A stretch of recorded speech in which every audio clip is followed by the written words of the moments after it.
ATFAL, pour l'éducation préscolaire de qualité, présente une progression des veilles scientifiques sous forme d'une activité de jardinage d'intérieur.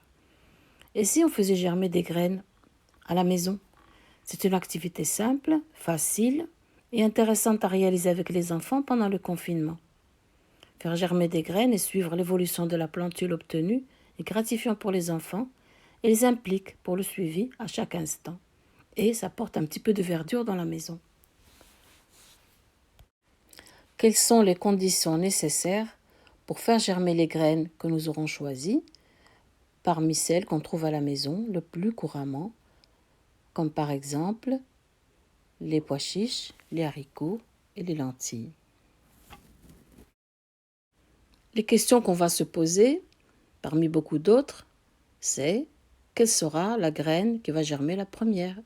Est-ce que ce sera le pois chiche, la lentille ou le haricot? Donc on va commencer le protocole expérimental. Nous allons prendre des bols de récupération en plastique et également on aura besoin des graines qu'on aura choisies. Est-ce qu'il faudra de l'eau pour faire germer les graines? Eh bien, on va faire l'expérience suivante. On va mettre des morceaux de coton dans les petits bols en plastique que nous allons arroser avec un petit peu d'eau. On va les imbiber parce que le coton absorbe l'eau et la retient. Il ne la laisse pas s'évaporer avec la chaleur. Donc on place les graines choisies dans les boîtes et puis on les arrose encore un peu. Dans 3 autres boîtes, on mettra les mêmes graines sans coton et sans eau. Ce sera le témoin. Après quelques jours, on se rend compte que les graines ont germé. Je mets toutes les boîtes en double, 2 fois les haricots, 2 fois les pois chiches et 2 fois les lentilles, puisque nous en aurons besoin par la suite. Donc toutes les graines ont germé, celles qui sont arrosées, mais celles qui n'ont pas été arrosées n'ont pas du tout germé, donc pas d'eau, pas de germination. L'eau est absolument nécessaire pour faire germer les graines, quelles qu'elles soient. On se rend compte aussi que ce sont les lentilles qui germent les premières. La surprise, le premier jour où la plantule apparaît, elle apparaît sur les lentilles avec les tiges, les racines et les petites feuilles vertes qui apparaissent en premier, puis sur les pois chiches et puis sur le haricot. Donc pour continuer notre expérience, l'enfant arrose les petites boîtes 1 jour sur 2.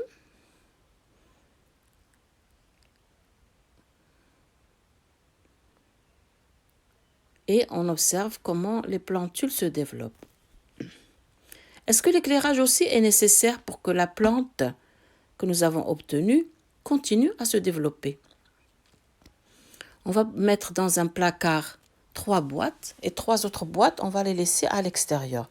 On va mettre celle dans le placard à vaisselle pour fermer les portes pour me faire un petit peu d'obscurité. Après quelques jours d'obscurité, on se rend compte, en sortant ces graines-là, en les comparant avec les autres, on se rend compte que ce n'est pas tout à fait la même chose, puisque la plantule qui est restée à l'éclairage est plus verte et plus solide que celle qui était à l'obscurité est frêle et jaune.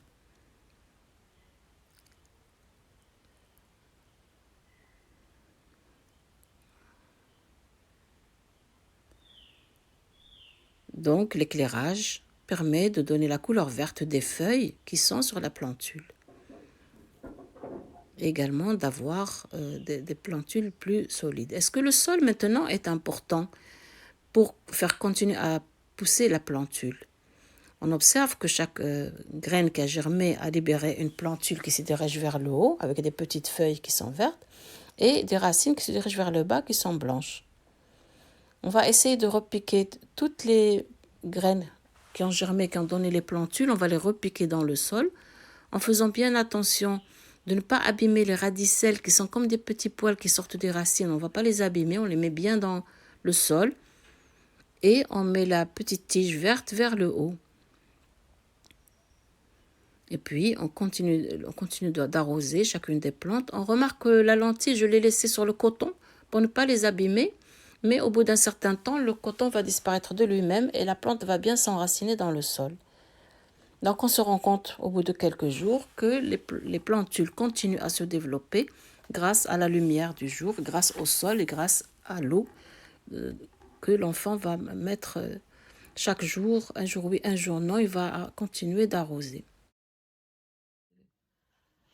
Cette activité d'éveil scientifique est à moindre coût, mais elle demande 2 semaines pour sa réalisation au moins. L'intérêt de l'enfant est mobilisé grâce à son implication dans les différentes étapes, dans l'observation, dans l'expérimentation.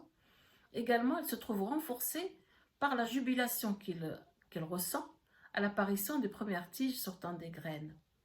Également, le rôle qui lui est donné d'observer, d'arroser, de suivre, de réaliser l'expérimentation, le renforce encore plus dans son implication. L'adulte qui accompagne l'enfant se doit d'utiliser un vocabulaire précis, mais simple, pour aider l'enfant à construire des réponses à ses questionnements. De cette façon, l'enfant va acquérir une approche expérimentale, scientifique, méthodique, également un vocabulaire scientifique précis, et par là même, il donne du sens à ce qui l'entoure, puisqu'il va mieux comprendre par l'expérience le rôle de l'eau, de la terre qui est dans le sol, et de l'éclairage pour le développement des plantes qui nous entourent. Le concept du temps se construit pour lui de façon différente. Il prendra la couleur verte des plantes qui l'aura aidé à se développer.